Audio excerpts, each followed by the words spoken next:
This is your Bible Geeks Daily Download. Missed it. Nothing is more heartbreaking in sports than losing by a single point.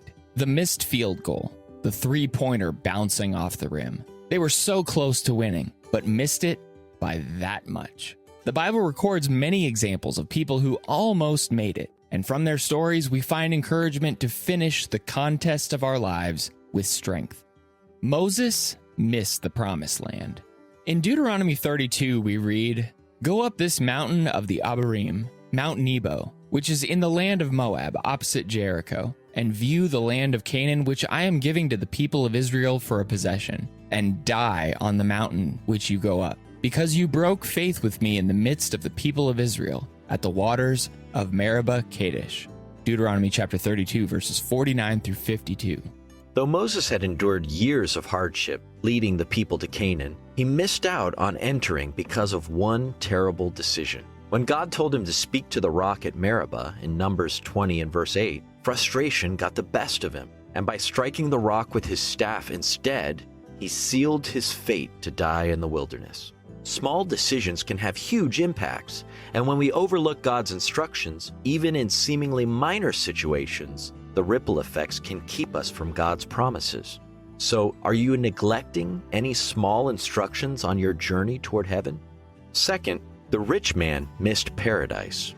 In Luke 16, verse 26, we read, "Between us and you, a great chasm has been fixed, in order that those who would pass from here to you may not be able, and none may cross from there to us." In Jesus' famous parable of the rich man and Lazarus, we see a frightening picture from beyond the grave.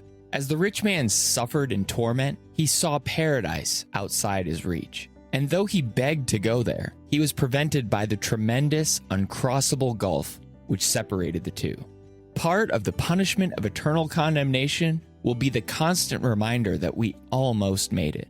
We'll see the pleasure and comfort of God's rest, but it'll be just outside of our reach. And for all eternity, we'll regret not living our lives for Christ while we still had the chance.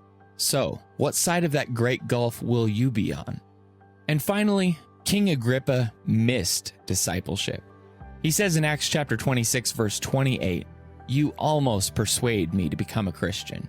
When Paul gave his defense before King Agrippa, his argument was compelling enough to almost convince him to become a disciple. Though we don't know if he ever did commit himself to the Lord, almost isn't enough.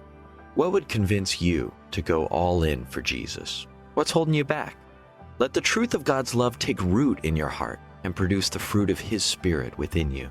And don't miss out on the promised rest by waiting any longer. Thanks for tuning in, and may the Lord bless you and keep you today. Shalom.